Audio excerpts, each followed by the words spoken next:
नमस्कार दोस्तों, जय श्री कृष्ण। स्वागत है आपका अपने YouTube चैनल पंडित के टोटके में। दोस्तों, आइए अब सुनते हैं पुत्रदा एकादशी व्रत कथा। पुत्रदा एकादशी कथा के अनुसार भद्रावती नामक नगरी में सुकेतुमान नाम का एक राजा राज्य करता था। उसके कोई पुत्र नहीं था। उसकी स्त्री का नाम सैव्या था।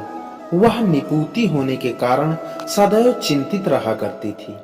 राजा के पितर भी रो रो कर पिंड लिया करते थे और सोचा करते थे कि इसके बाद हमको कौन पिंड देगा। राजा को भाई बांधव, हाथी घोड़े, राज्य और मंत्री, इन सब में से किसी से भी संतोष नहीं होता था। वह सदैव यही विचार करता था कि मेरे मरने के बाद मुझको कौन पिंडदान करेगा। पुत्र के पितरों और देवताओं का ऋण मैं कैसे चुका सकूंगा। जिस घर में पुत्र न हो उस घर में सदैव अंधेरा ही रहता है। इसलिए पुत्र उत्पत्ति के लिए प्रयत्न करना चाहिए। जिस मनुष्य ने पुत्र का मुख देखा है वह धन्य है। उसको इस लोक में यश और परलोक में शांति मिलती है, अर्थात उसके दोनों लोक सुधर जाते हैं।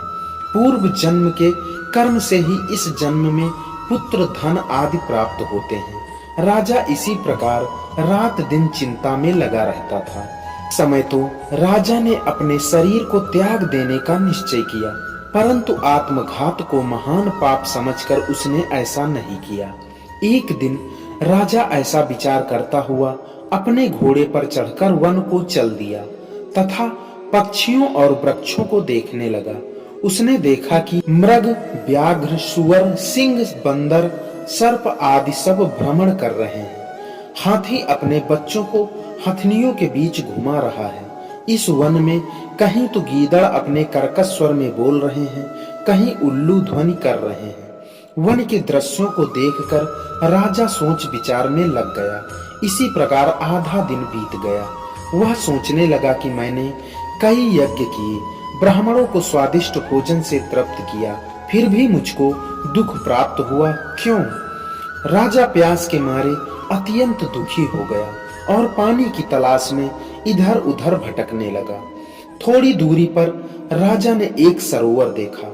उस सरोवर में कमल खिले थे तथा सारस, हंस, मगरमच्छ आदि विहार कर रहे थे। उस सरोवर के चारों तरफ मुनियों के आश्रम बने हुए थे। उसी समय राजा के दाहिने अंग फड़कने लगे। राजा शुभ शकुन समझकर घोड़े से उतरकर मुनियों को दंडवत करके उनके पास जाकर बैठ गया। राजा को देखकर मुनियों ने कहा, हे राजन, हम तुमसे अत्यंत प्रसन्न हैं। तुम्हारी क्या इच्छा है, सो कहो। राजा ने पूछा, महाराज आप कौन हैं और किस लिए यहाँ आए हैं, कृपा करके बताइए। मुनि कहने लगे कि हे राजन, आज संतान देने वाली पुत्रदा एकादशी है। हम लोग विश्व देव हैं और इस सरोवर में स्नान करने के लिए आए हैं। यह सुनकर राजा कहने लगा कि महाराज, मेरे भी कोई संतान नहीं है। यदि आप मुझ पर प्रसन्न हैं तो एक पुत्र का वरदान दीजिए।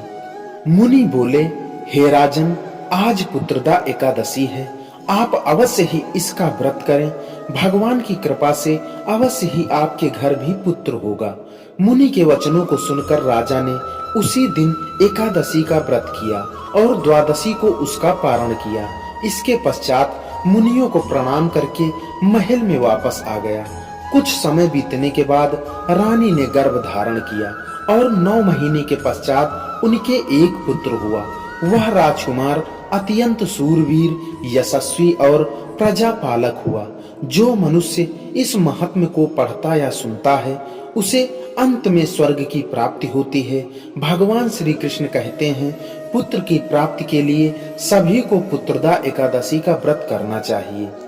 तो दोस्तों मित्रों, यह थी पुत्रदा एकादशी की व्रत कथा। आशा करता हूँ आपको पसंद जरूर आई होगी। अगर आप भी भगवान श्री हरि के सच्चे भक्त हैं तो कमेंट में जय श्री हरि लिखना ना भूलें और चैनल को अभी तक सब्सक्राइब नहीं किया है तो सब्सक्राइब जरूर करें। वीडियो को लाइक करें, चाहे तो अपने दोस्तों मित्रों को शेयर भी करें। इसी के साथ विदा लेते हैं। बोलो जय श्री कृष्ण।